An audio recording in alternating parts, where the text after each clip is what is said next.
In the grand palaces of turn-of-the-century Europe, few royal households commanded greater attention than that of Queen Marie of Romania.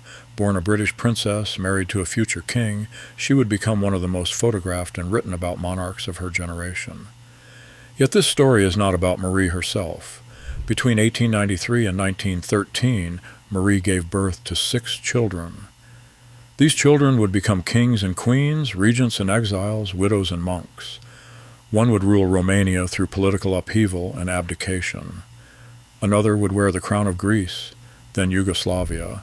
A third would serve as regent for a child king before spending decades in exile.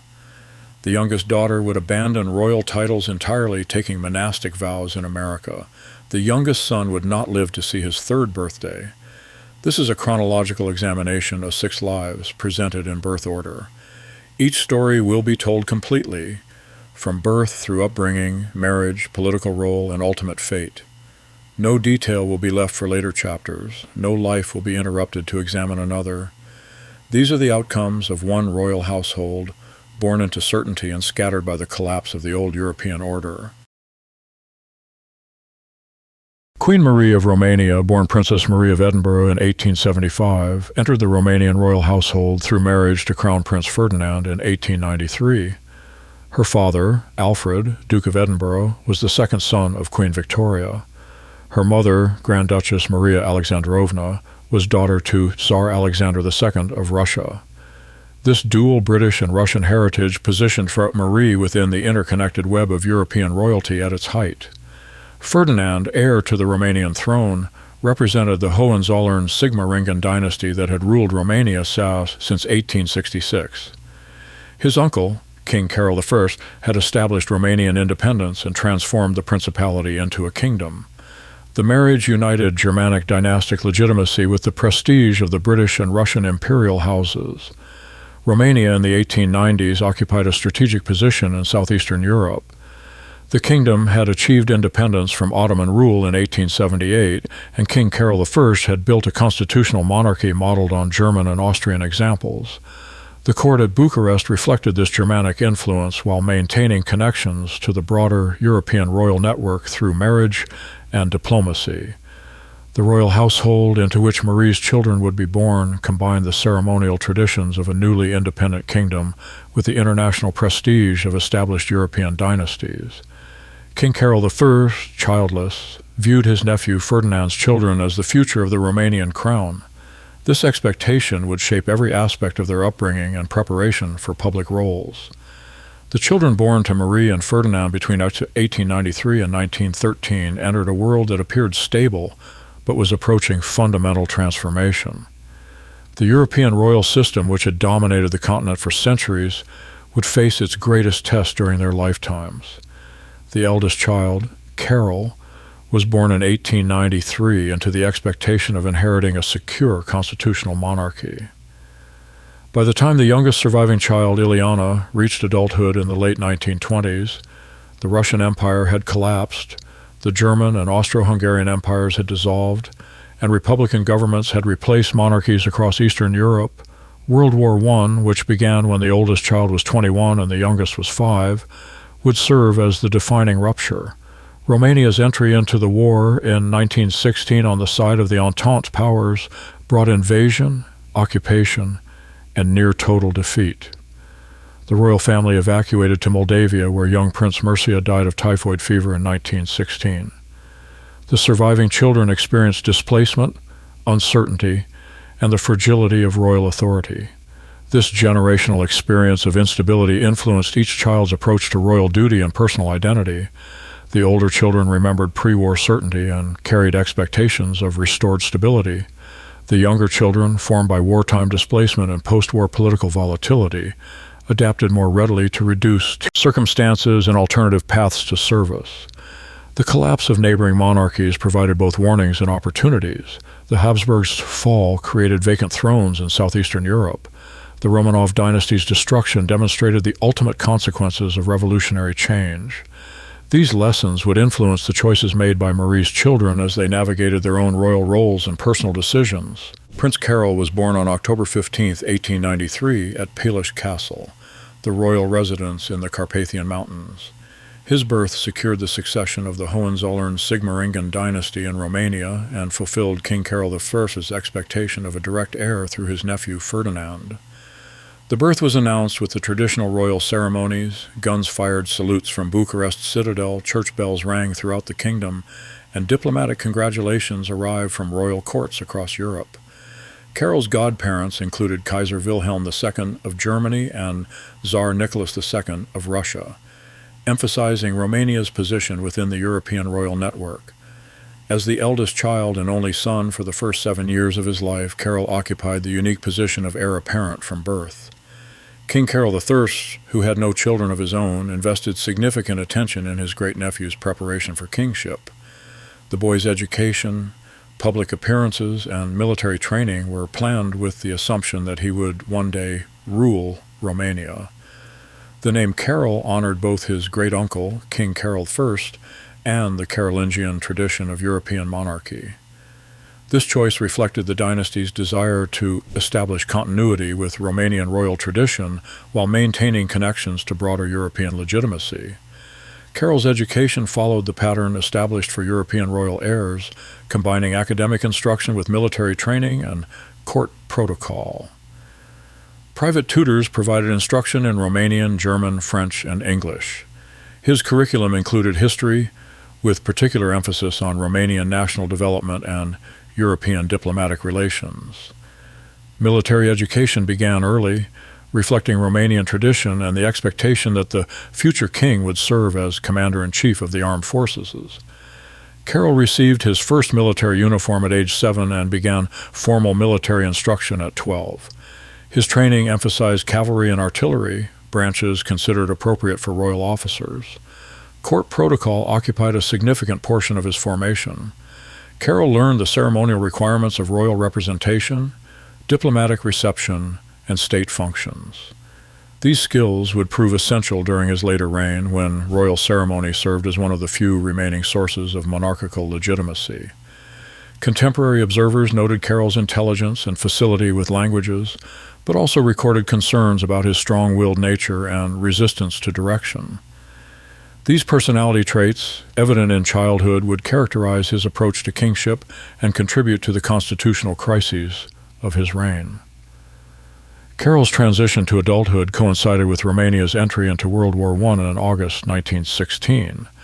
At 23, he held the rank of major in the Romanian army and accompanied the military retreat into Moldavia following the German and Bulgarian offensive. The experience of military defeat and royal evacuation profoundly influenced Carol's understanding of monarchical vulnerability. The royal family's departure from Bucharest in November 1916 as enemy forces approached the capital demonstrated the conditional nature of royal authority. Unlike his younger siblings, Carol was old enough to comprehend the political implications of military failure and foreign occupation. During the family's residence in Iași, Carol observed his parents' efforts to maintain royal dignity under reduced circumstances. Queen Marie's work with wounded soldiers and King Ferdinand's consultation with military commanders provided models of royal service during national crisis. These examples would inform Carol's later approach to kingship during political upheaval. The death of his youngest brother, Prince Mircea, from typhoid fever in November 1916 marked Carol's first personal experience of loss within the immediate royal family. The burial at Cotroceni Palace, after the family's return to Bucharest, reinforced the connection between royal duty and national sacrifice. Carol's first marriage to Zizi Lambrino in 1918 created immediate constitutional difficulties. The marriage, conducted without royal consent, violated Romanian law regarding royal marriages, and threatened the succession. King Ferdinand refused to recognize the marriage, and Romanian courts declared it invalid in 1919. The annulment proceedings revealed fundamental tensions between Carol's personal inclinations and dynastic obligations. His insistence on marrying for personal affection rather than political advantage challenged the assumptions underlying royal marriage policy. This conflict would recur throughout his life and influence his approach to kingship. His second marriage to Princess Helen of Greece in 1921 fulfilled dynastic requirements while providing personal compatibility. Princess Helen, daughter of King Constantine III of Greece, brought connections to the Greek royal family and Orthodox religious tradition. The marriage produced one son, Prince Michael, born in 1921. The birth of Prince Michael secured the continuation of the Romanian royal line and reduced constitutional concerns about the succession. Carol's role as father of the heir apparent strengthened his position within the dynasty and provided King Ferdinand with confidence in the future of the monarchy. However, Carol's subsequent relationship with Iliana Lupescu, beginning in 1925, created renewed scandals and constitutional difficulties. His abandonment of his wife and son to live with Lupescu led to his renunciation of succession rights in 1925 and departure from Romania. This abdication of responsibility would define the remainder of his relationship with the Romanian monarchy. Carol's return to Romania in 1930 and assumption of the throne as Carol II marked the beginning of a tumultuous reign characterized by political instability and authoritarian governance. His restoration came after his son Michael had reigned briefly as a child king under regency, with Carol's brother Nicholas serving as regent. The political environment of the 1930s presented challenges that differed fundamentally from those faced by his predecessors. Romania struggled with economic depression, ethnic minorities, and the rise of fascist movements. Carol's response involved increasing royal authority at the expense of parliamentary government, culminating in his establishment of a royal dictatorship in 1938. Carol's governance style reflected his belief that strong monarchical leadership could overcome Romania's political fragmentation. He dismissed elected governments, appointed personal allies to key positions, and used royal prerogatives to bypass constitutional limitations. This approach initially succeeded in maintaining stability, but ultimately undermined the monarchy's legitimacy. The international situation deteriorated rapidly after 1938. Romania's position between Nazi Germany and the Soviet Union became increasingly precarious. Carol's efforts to maintain neutrality through diplomatic balancing failed to prevent territorial losses to Bulgaria, Hungary, and the Soviet Union in 1940. The territorial losses of 1940, particularly the cession of northern Transylvania to Hungary and Bessarabia to the Soviet Union, triggered political crisis and military revolt. General Ion Antonescu demanded Carol's abdication and assumption of power by his son Michael. Faced with military pressure and popular discontent, Carol abdicated on September 6, 1940. Carol's departure from Romania marked the end of his political role and the beginning of nearly 13 years of exile. He traveled first to Portugal, then to Mexico, Brazil, and finally to Portugal again, accompanied by Iliana Lupescu. The couple married in exile in 1947 after Princess Helen's death. Life in exile revealed the extent to which royal identity depended on political role and national connection. Carol maintained the formal title of king but exercised no authority and received no official recognition from the Romanian government. His memoirs, written during these years, reflected both justification of his reign and regret over its outcome. Health problems, including heart disease and diabetes, increasingly limited Carol's activities during his final years. His death in Estoril, Portugal, on April 4, 1953, ended the most controversial reign in Romanian royal history. His burial in Portugal reflected his exile status and separation from Romanian national memory. Carol's relationship with his parents combined affection with fundamental disagreement over royal duty and personal conduct. Queen Marie's memoirs describe her eldest son as intelligent and charming but willful and resistant to guidance. King Ferdinand, more reserved in his assessments, expressed disappointment over Carol's marriage choices and abandonment of royal responsibility. The tension between Carol's strong personality and his parents' expectations shaped family dynamics throughout his youth and early adulthood. Marie's attempts to guide his marriage choices and political development met with resistance and ultimately failure. Ferdinand's more formal approach proved equally ineffective in directing his son's conduct. The impact on the monarchy proved substantial. Carol's scandals and eventual abdication damaged royal prestige and contributed to Republican sentiment. His reign demonstrated the vulnerability of monarchical institutions when royal conduct conflicts with public expectations and constitutional requirements. Carol II's historical reputation centers on his role in the collapse of Romanian monarchical government and the rise of authoritarian rule. His early abandonment of royal duty, followed by his authoritarian reign and forced abdication, illustrated the consequences of royal irresponsibility in unstable political conditions. The impact on succession proved decisive for Romanian royal history. Carol's abdication brought his son Michael to the throne under circumstances that emphasized royal weakness rather than constitutional authority. Michael's eventual forced abdication in 1947 completed the destruction of the Romanian monarchy that began with Carol's personal scandals in the 1920s. Long-term consequences extended beyond Romania to the broader European royal system. Carol's failures provided evidence for Republican arguments about monarchical incompatibility with modern democratic governance. His example influenced post-war constitutional discussions in countries considering the restoration of monarchical government. Princess Elizabeth was born on October 12, 1894, 13 months after her brother Carol. Her birth established her position as the eldest daughter of the Romanian royal family and heir to the dynastic expectations traditionally assigned to royal daughters. Marriage into another royal house to strengthen diplomatic relationships. The infant princess received her name in honor of Empress Elizabeth of Austria, reflecting the Habsburg influence within European royal naming conventions and Romania's diplomatic relationships within the Austrian sphere. Her godparents included members of the Austrian and German royal families, emphasizing Romania's integration into the Germanic royal network. Elizabeth's early childhood at Pelish Castle and the royal residences in Bucharest provided the foundation for her later role as a European queen. She grew up speaking Romanian, German, French, and English, reflecting the multilingual requirements of European royal diplomacy. Her education included music, painting, and the social accomplishments expected of royal daughters. Contemporary accounts describe Elizabeth as serious and dutiful, characteristics that would serve her well during her brief queenship but may have contributed to her withdrawal from public life after her divorce. Unlike her younger sisters, Elizabeth showed little inclination toward independent action or unconventional choices. Elizabeth's education followed the traditional pattern for royal daughters, emphasizing preparation for diplomatic marriage rather than independent political role.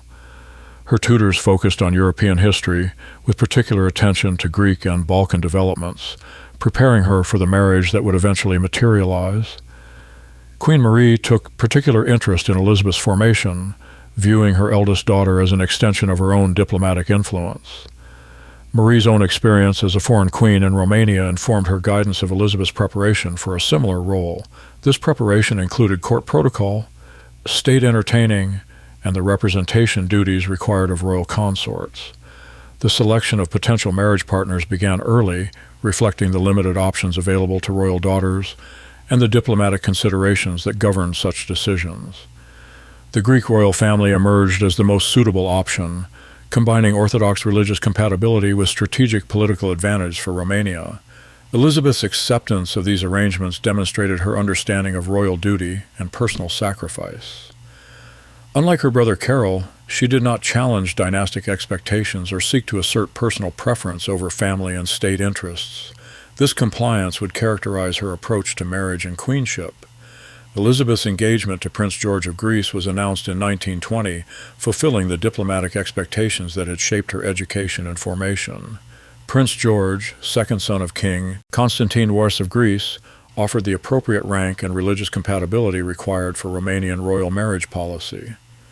The wedding, celebrated at Bucharest in February 1921, marked Elizabeth's transition from Romanian princess to Greek royal consort. The ceremony combined Orthodox and Romanian royal traditions, emphasizing the religious and political significance of the union.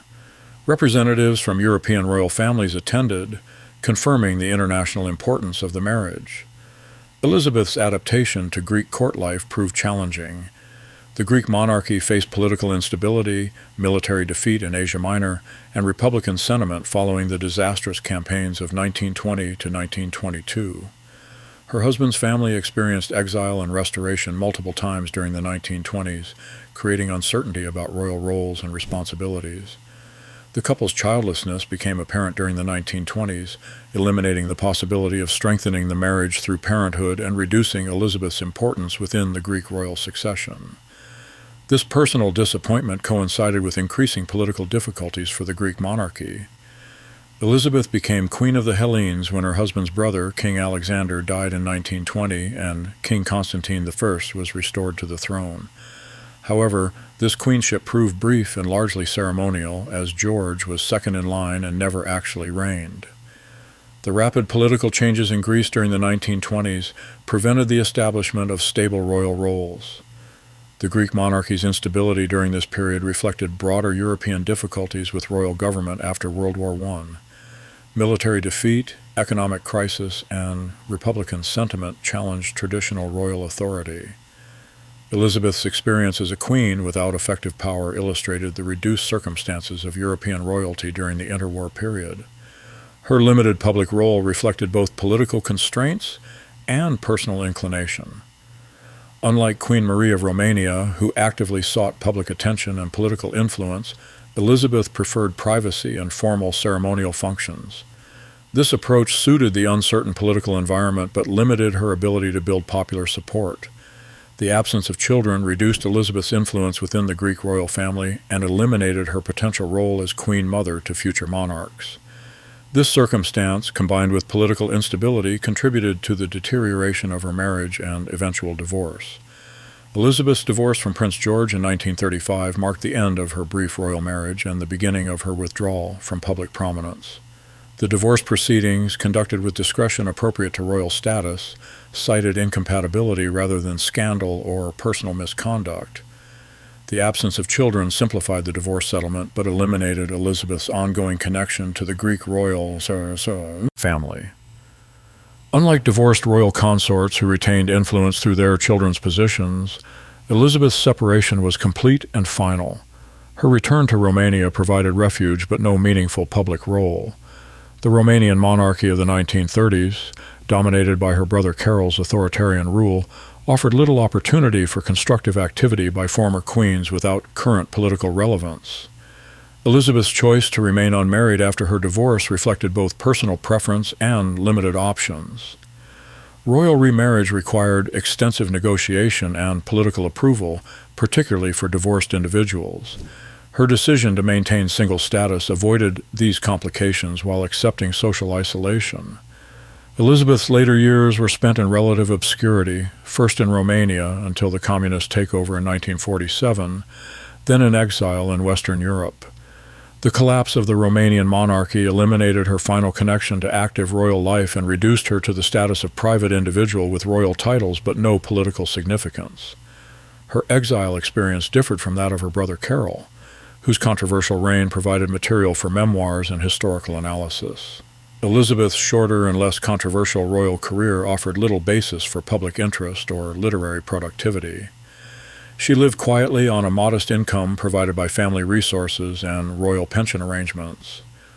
Health problems in her final years reflected the stress of political upheaval and family displacement. The death of her father, King Ferdinand, in 1927, her mother, Queen Marie, in 1938, and the communist seizure of power in Romania in 1947 severed her connections to homeland and family support systems. Elizabeth died in exile on November 14, 1956, in Cannes, France. Her burial in the cemetery there reflected her status as an exile without homeland burial rites. The modest funeral ceremony attracted little public attention, emphasizing her withdrawal from the prominence she had briefly enjoyed as a young queen. Elizabeth's relationship with Queen Marie combined affection with disappointment over her daughter's lack of children and brief royal career. Marie's memoirs express sympathy for Elizabeth's difficulties, but also frustration over the missed opportunities for extending Romanian royal influence through Greek royal connections. King Ferdinand's relationship with his eldest daughter reflected his reserved personality and traditional expectations of royal duty. He approved of Elizabeth's dutiful acceptance of marriage arrangements and diplomatic service, but had little opportunity to guide her through the challenges of her brief queenship and subsequent divorce. Elizabeth's historical footprint remains minimal, reflecting the brevity of her public role and the absence of significant political influence or cultural contribution. Her life illustrated the vulnerability of royal women to political circumstances, beyond their control and the limited options available for constructive activity after the failure of their primary dynastic function. The legacy consists primarily in demonstrating the human cost of dynastic expectations and political instability. Elizabeth's experience of marriage, queenship, divorce, and exile within 20 years provided evidence of royal vulnerability during the collapse of the European monarchical system. Princess Maria was born on January 6, 1900, the third child and second daughter of Crown Prince Ferdinand and Crown Princess Marie. Her birth coincided with the beginning of a new century and the height of European royal confidence, circumstances that would contrast sharply with her experience of political upheaval and displacement during her lifetime. The infant princess received her name in honor of her mother, Queen Marie, continuing the family tradition of dynastic naming. Her godparents included members of the Russian and British royal families, reflecting Romania's diplomatic relationships and Queen Marie's family connections to both imperial houses. Maria's early childhood was spent primarily at Cotroceni Palace and Peleș Castle, the principal royal residences. Her education began with private tutors who provided instruction in Romanian, French, German, and English. The curriculum included European history, music, and the social accomplishments considered essential for royal daughters of her generation. Contemporary accounts describe Maria as more outgoing than her elder sister Elizabeth, displaying the charm and social confidence that would serve her well during her later role as Queen of Yugoslavia. These personality traits, evident from childhood, reflected her mother's influence and the expectation that she would eventually marry into another European royal house. Maria's preparation for royal marriage intensified during her teenage years as potential matches were identified and diplomatic negotiations began. Her education expanded to include Serbian and Croatian language instruction, reflecting the emerging possibility of marriage into the Yugoslav royal family. Queen Marie took active interest in Maria's formation, drawing on her own experience as a foreign queen to prepare her daughter for similar challenges. This preparation included instruction in Orthodox religious traditions, Balkan political history, and the complex ethnic relationships that would define Yugoslavia's internal politics. The selection of Prince Alexander of Yugoslavia as Maria's eventual husband reflected careful diplomatic calculation. Alexander, eldest son of King Peter I, offered the prospect of a major European throne and the opportunity to strengthen Romania's position in southeastern European politics. The match also provided religious compatibility, as both bride and groom belonged to Orthodox churches.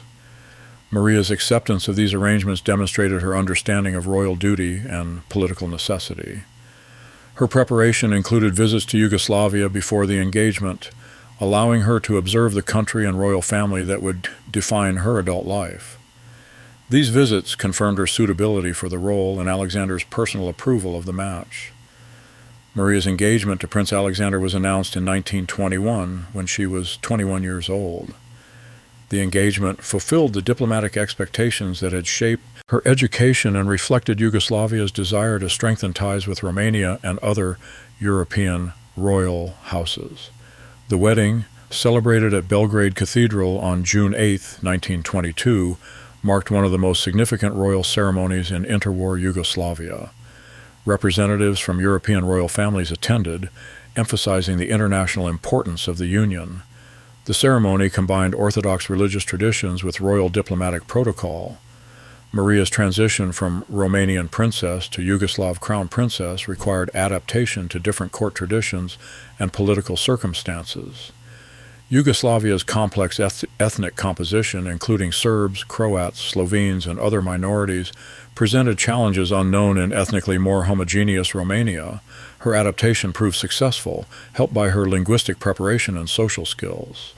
Contemporary accounts praise her ability to represent royal dignity while maintaining approachability with various ethnic communities. These qualities would prove essential during her later reign as queen. Maria became Queen of Yugoslavia when her husband ascended the throne as King Alexander I in 1921, following his father's death.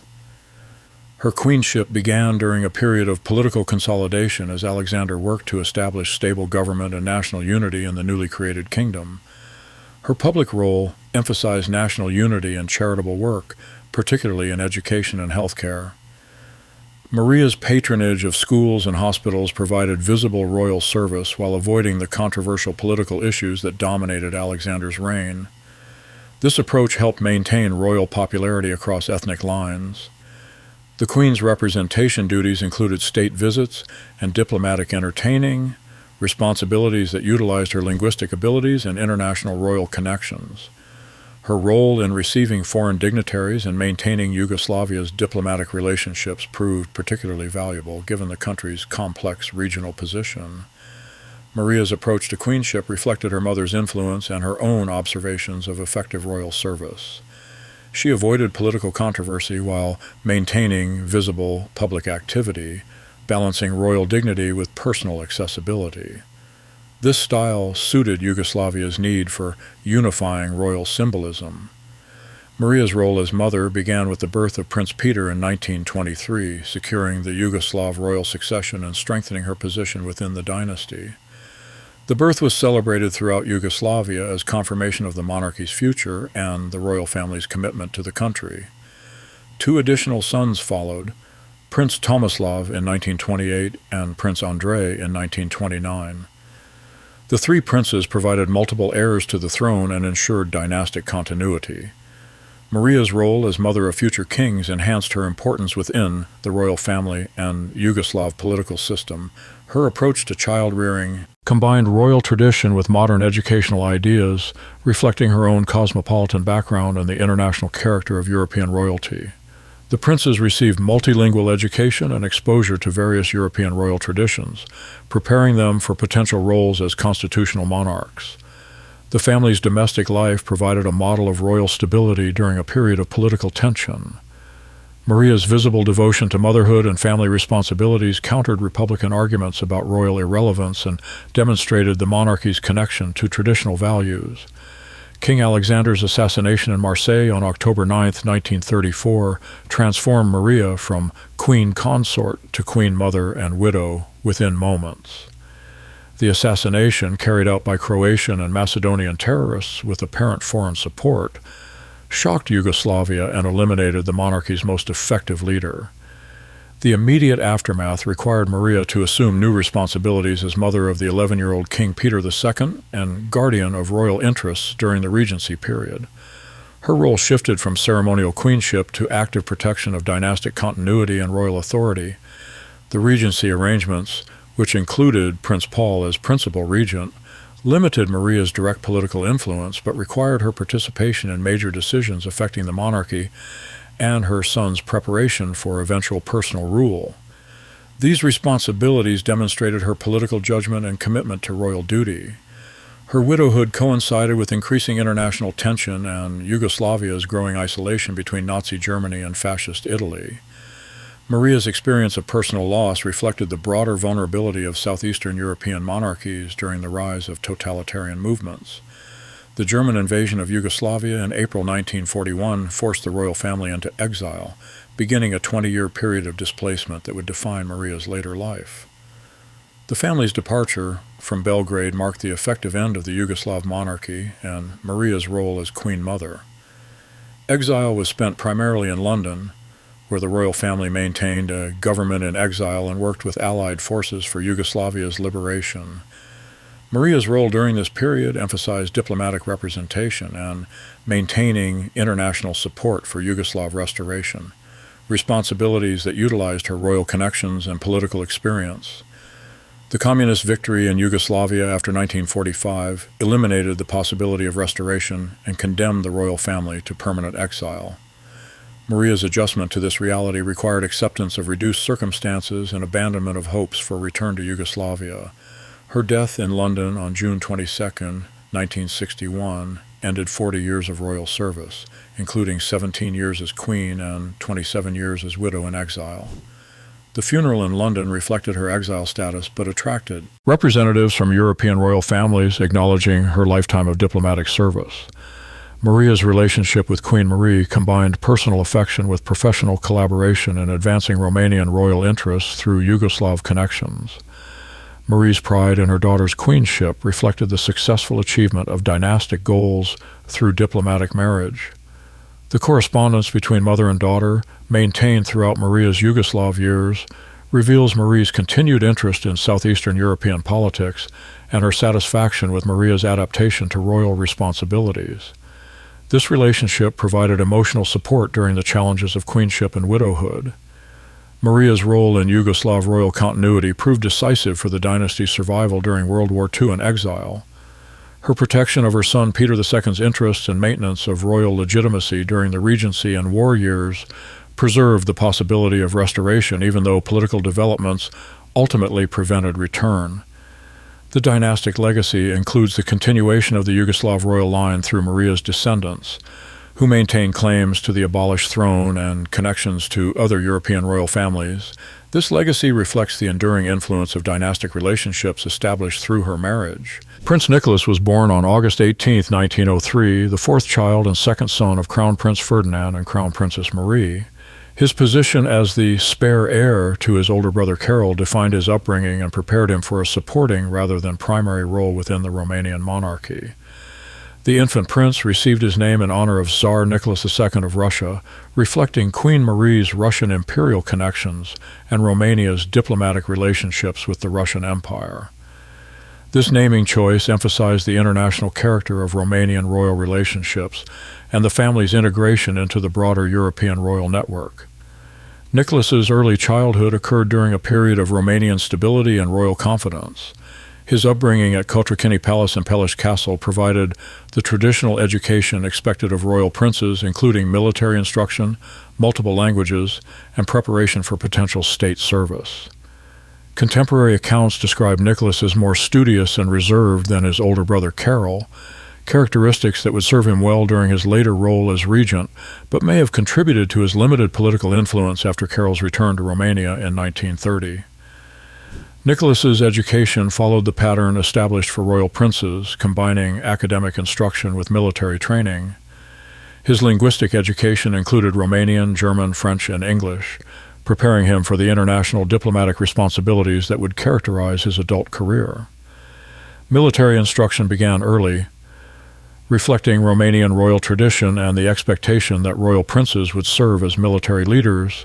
Nicholas showed greater aptitude for military service than his brother Carol, demonstrating the discipline and attention to detail that would characterize his approach to royal duty. His formal military education included attendance at military academies and service with various army units. This experience provided practical knowledge of military affairs and established relationships with professional officers that would prove valuable during his regency period. Nicholas's approach to military service emphasized competence and professionalism rather than the personal charisma that characterized Carol's early military career. These qualities, while less dramatic, proved more suitable for the constitutional responsibilities he would later assume. Nicholas's most significant political role began in 1927 when his nephew Michael became King of Romania at age 5 following King Ferdinand's death.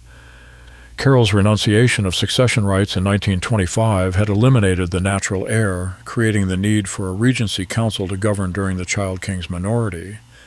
The regency council included Nicholas as principal regent, along with Patriarch Miron Cristea and Gheorghe Buzdugan, president of the High Court of Cassation.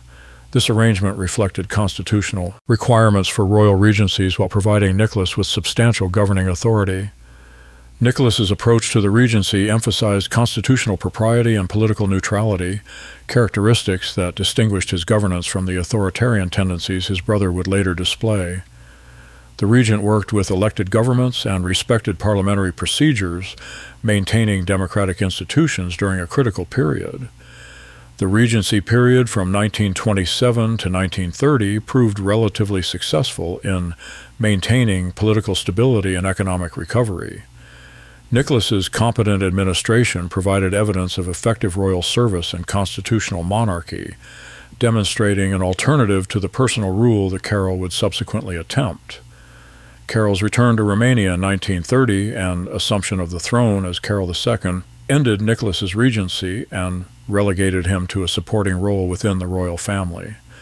The transition involved constitutional complications as Carol's restoration required overturning his earlier renunciation and setting aside his son's legitimate reign.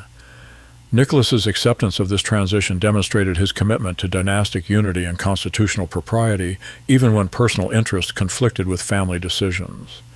His withdrawal from the regency avoided potential constitutional crisis, but reduced his political influence to ceremonial functions. The changed political environment under Carol II offered little opportunity for Nicholas's constructive involvement in government. Carol's increasingly authoritarian approach eliminated the collaborative constitutional monarchy that had characterized the regency period, replacing it with personal royal rule. Nicholas's marginalization reflected broader changes in Romanian politics during the 1930s, as democratic institutions gave way to authoritarian government and royal dictatorship. His experience illustrated the vulnerability of constitutional monarchists to authoritarian royal colleagues. The Soviet occupation of Romania in 1944 and the communist seizure of power in 1947 forced Nicholas into exile, beginning more than 30 years of displacement that would define his later life. His departure marked the end of his political career and the beginning of reduced circumstances in Western Europe. Exile was spent primarily in Switzerland and Spain, where Nicholas maintained connections with other exiled royalty while adapting to private life. The transition from regent and royal prince to private exile required significant personal adjustment and acceptance of reduced social status. His exile years emphasized family relationships and cultural interests rather than political activity. Nicholas's marriage to Iliana of Habsburg Tuscany and their subsequent family life provided personal satisfaction while maintaining royal traditions through domestic rather than public channels. Nicholas died in Madrid on June 9, 1978, having spent more than half his life in exile from Romania. His funeral in Spain reflected his exile status but attracted representatives from European royal families, acknowledging his lifetime of constitutional service and royal dignity. Nicholas's relationship with King Ferdinand proved closer than Ferdinand's relationship with Carol, reflecting Nicholas's respect for constitutional monarchy and dynastic duty. Ferdinand's confidence in Nicholas's regency demonstrated the success of his younger son's preparation for royal responsibility. Queen Marie's assessment of Nicholas emphasized his reliability and competence, characteristics that she valued more highly than Carol's charisma and independence. Her memoirs express satisfaction with Nicholas's approach to royal duty and regret over his limited opportunities for public service. Nicholas's place in Romanian history centers on his successful regency from 1927 to 1930, a period that demonstrated the possibility of effective constitutional monarchy under challenging political conditions. His administration provided a model of royal service that contrasted sharply with his brother's later authoritarian rule. The historical legacy includes evidence that Romanian constitutional monarchy could function effectively under appropriate leadership and political circumstances. Nicholas's example suggested that the monarchy's eventual failure resulted from personal and political choices rather than inherent institutional inadequacy. Princess Iliana was born on January 5, 1909, the fifth child and youngest daughter of Crown Prince Ferdinand and Crown Princess Marie. Her birth completed the family's daughters and established her position as the youngest surviving child after the death of Prince Mircea in 1916. The infant princess received her name from the Romanian form of Helen, reflecting the family's adoption of Romanian cultural traditions and their integration into Romanian national identity. This naming choice emphasized the dynasty's commitment to Romanian rather than Germanic royal traditions. Iliana's early childhood occurred during World War I and the Romanian royal family's evacuation to Moldavia in 1916 to 1917. These experiences of displacement and uncertainty, occurring during her formative years, influenced her later adaptability to reduced circumstances and alternative paths of service. The death of her younger brother Mircea in 1916, when Iliana was 7 years old, profoundly affected her understanding of loss and the fragility of royal privilege. This experience, combined with the wartime displacement, shaped her later spiritual development and commitment to humanitarian service. Iliana's education reflected both royal tradition and the changing circumstances of the Romanian monarchy after World War I. Her instruction included the standard royal curriculum of languages, history, and social accomplishments, but also emphasized practical skills and humanitarian service. Queen Marie's influence on Iliana's formation proved particularly significant, as the Queen sought to prepare her youngest daughter for a world where royal status provided opportunity for service rather than guaranteed privilege. This preparation included exposure to charitable work and public health initiatives. Iliana's linguistic education included Romanian, German, French, English, and later Italian, Reflecting the international character of her eventual life and marriage, her intellectual development emphasized practical knowledge and cultural understanding rather than purely ceremonial preparation. Her inclination toward humanitarian service became evident during her teenage years when she participated in her mother's charitable activities and demonstrated particular interest in healthcare and social welfare. These interests would define her adult career and spiritual development. Iliana's engagement to Archduke Anton of Austria was announced in 1931, fulfilling diplomatic expectations while providing personal compatibility. The match united the Romanian royal family with the Habsburg dynasty, strengthening relationships between the former Austrian territories and southeastern European monarchies. The wedding, celebrated at Sinaia in 1931, marked one of the last major royal ceremonies of the Romanian monarchy before the political upheavals of the late 1930s and 1940s. The ceremony combined Romanian royal tradition with Austrian Habsburg customs, emphasizing the international character of the union. Iliana's marriage produced 6 children: Alexandra, 1932, Dominic, 1937, Maria Magdalena, 1939, Elizabeth, 1942, Alexander, 1945, and Dominic, 1948. This large family reflected both personal happiness and the traditional royal commitment to dynastic continuity. Her role as mother and wife provided personal fulfillment while maintaining royal dignity under increasingly difficult political circumstances. The family's life at Bran Castle and other Romanian residences offered a model of royal domestic life during the final years of the monarchy. The Soviet occupation of Romania in 1944 and the communist seizure of power in 1947 forced Iliana and her family into exile, beginning a period of displacement that would profoundly influence her spiritual development and choice of religious vocation. The family's departure from Romania required abandonment of properties, possessions, and social connections that had defined their identity and status. This experience of loss, more complete than that suffered by previous generations of royal exiles, eliminated the possibility of maintaining traditional royal life. Exile initially brought the family to Argentina, where they attempted to establish new lives as private individuals. The transition from royal princess to immigrant required significant personal adjustment and acceptance of reduced circumstances. Iliana's adaptation demonstrated remarkable resilience and practical capability. The challenges of supporting a large family in exile, combined with the dissolution of her marriage in the 1950s, created personal and financial difficulties that ultimately led to her consideration of alternative life paths, including religious vocation. Iliana's entry into religious life began gradually during the 1960s, as her children reached adulthood and her personal circumstances allowed for spiritual exploration. Her interest in Orthodox monasticism reflected both family religious tradition and personal spiritual development. Her decision to become an Orthodox nun represented a dramatic departure from traditional royal life paths, but reflected the reduced options available to exiled royalty and her personal commitment to spiritual service. The choice required abandonment of secular royal identity and adoption of religious vows.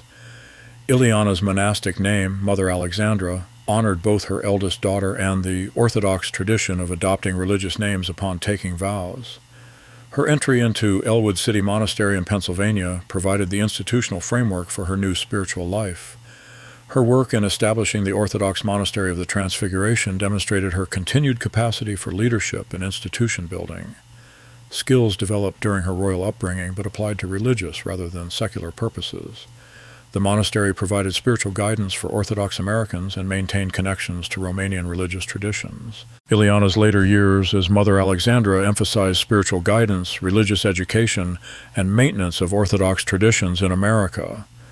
Her role as abbess provided leadership responsibilities similar to those she might have exercised as a ruling royal, but directed towards spiritual rather than temporal goals. Her autobiography, published in the 1980s, provided one of the few detailed accounts of Romanian royal family life during the final decades of the monarchy. The memoir combined personal recollection with historical documentation, offering insight into the human experience of royal displacement and adaptation. The recognition of her religious service by Orthodox Church authorities confirmed her successful transition from secular royal identity to spiritual leadership. Her influence within American Orthodox communities demonstrated the continuation of her capacity for public service despite changed circumstances. Mother Alexandra died at Elwood City Monastery on January 21, 1991, having spent 30 years in religious life. Her funeral combined Orthodox religious traditions with recognition of her royal heritage, reflecting the unique character of her life and service. Iliana's relationship with Queen Marie proved particularly close, reflecting both her position as youngest daughter and her adoption of her mother's commitment to public service. Marie's influence on Iliana's character development emphasized adaptability, service, and resilience rather than conventional royal expectations. The correspondence between mother and daughter, maintained until Marie's death in 1938, reveals Marie's pride in Iliana's humanitarian interests and her confidence in her youngest daughter's ability to adapt to changing circumstances. This relationship provided emotional support during the challenges of exile and displacement. Iliana's spiritual legacy includes the establishment of Orthodox religious institutions in America and the preservation of Romanian Orthodox traditions among immigrant communities.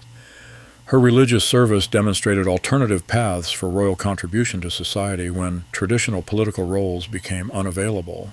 The long-term impact extends to her children and descendants, who have maintained connections to both royal heritage and religious tradition while adapting to modern American life. This adaptation illustrates the possibility of preserving cultural values while accepting changed political circumstances. Prince Mircea was born on January 3, 1913, the sixth and youngest child of Crown Prince Ferdinand and Crown Princess Marie. His birth completed the Romanian royal family and provided a second son to support the succession after Crown Prince Carol. The infant prince received his name in honor of Mircea the Elder, the 15th century ruler of Wallachia, reflecting the family's adoption of Romanian historical tradition and their commitment to national rather than purely dynastic identity. This naming choice emphasized continuity with pre-Hohenzollern Romanian royal tradition. Mircea's birth occurred during a period of relative stability for the Romanian monarchy before the outbreak of World War I would transform European royal life and challenge the assumptions underlying traditional royal upbringing and preparation for public service. Contemporary accounts describe the infant prince as healthy and developing normally, giving no indication of the illness that would claim his life before his third birthday. His early months provided the family with satisfaction in the completion of their children and confidence in the future of the dynasty. The outbreak of World War I, August 1914, and Romania's eventual entry into the conflict in August 1916 created the conditions that would lead to Prince Mircea's death. The German and Bulgarian offensive against Romania in late 1916 forced the royal family to evacuate from Bucharest to Iași in Moldavia.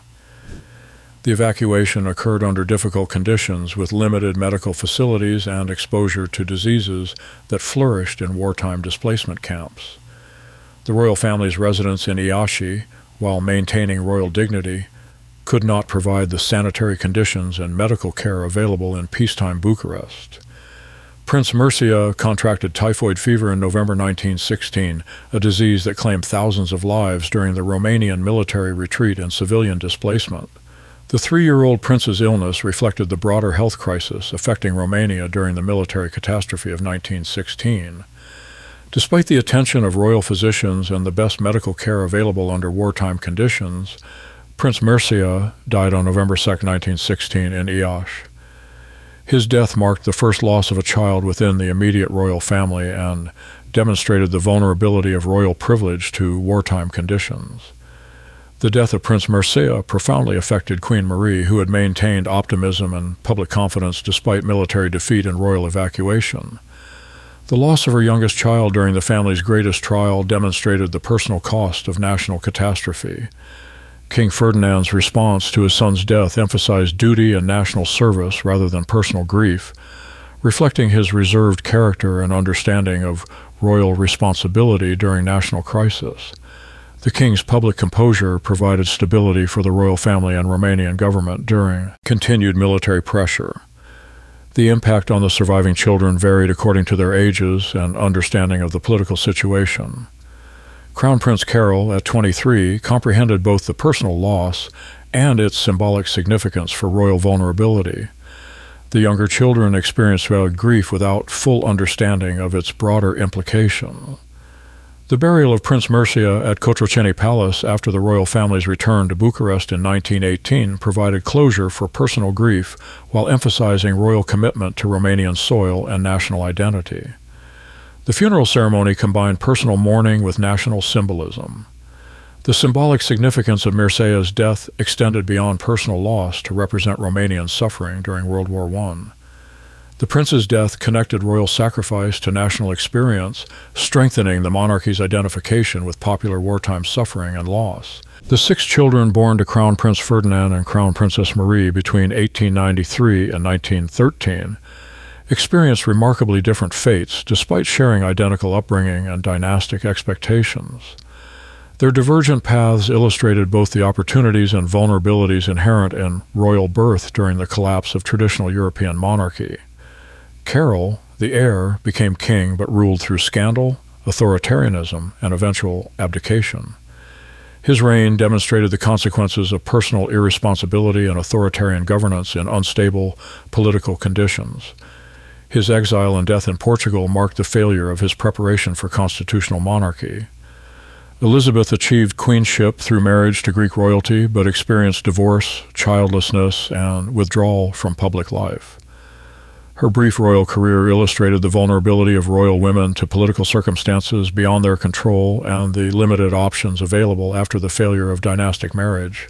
Maria succeeded as Queen of Yugoslavia and Mother of Kings, fulfilling traditional royal expectations before experiencing widowhood, exile, and the permanent loss of her throne.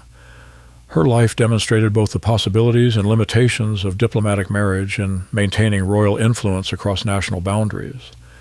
Nicholas served effectively as regent before being marginalized by his brother's return and ultimately forced into exile. His constitutional approach to royal duty provided evidence of alternative models of monarchy, but proved insufficient to preserve royal authority under authoritarian pressure. Iliana adapted most successfully to changed circumstances, transforming from princess to mother to abbess while maintaining dignity and purposeful service throughout each transition. Her religious vocation provided the most sustainable path for post-royal identity and continued social contribution. Mircea's early death prevented the development of adult identity and royal role, but his loss symbolized the broader destruction of royal security and traditional expectations during World War I. The outcomes experienced by Marie of Romania's children reflected both her influence as mother and educator and the broader historical forces that shaped their generation. Marie's preparation of her children emphasized adaptability, public service, and personal responsibility, qualities that served some better than others in navigating the collapse of traditional monarchy. Carol's rejection of his mother's guidance and constitutional principles led to the most dramatic failure among the siblings. His authoritarian tendencies and personal scandals contradicted Marie's emphasis on royal service and constitutional duty. His eventual abdication and exile represented the ultimate consequence of abandoning the values she had sought to instill.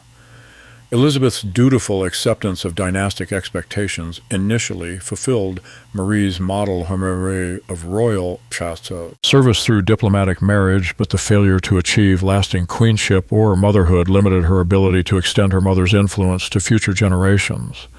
Maria's successful adaptation to Yugoslav queenship and effective motherhood most closely realized Marie's expectations for her daughters.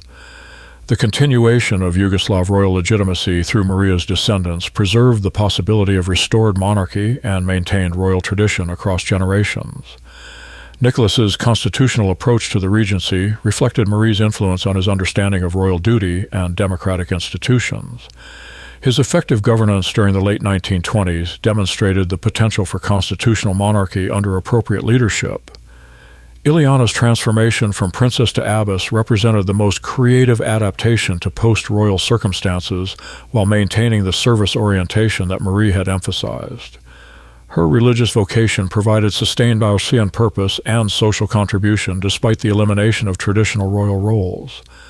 The collective legacy of Marie's children includes evidence of both royal adaptation and royal failure during the transition from traditional monarchy to modern political systems. Their experiences demonstrate the importance of character, adaptability, and service orientation in navigating historical change, while illustrating the ultimate vulnerability of royal authority to political and social transformation. The survival of royal tradition through religious service, exile communities, and descendant claims to abolish thrones reflects the enduring influence of royal formation and family values, even when traditional political roles became unavailable. This adaptation suggests possibilities for constructive royal contribution to society beyond the exercise of political power. Marie of Romania's influence on her children's formation provided them with resources for facing unprecedented challenges, but could not protect them from the broader historical forces that eliminated traditional European monarchy.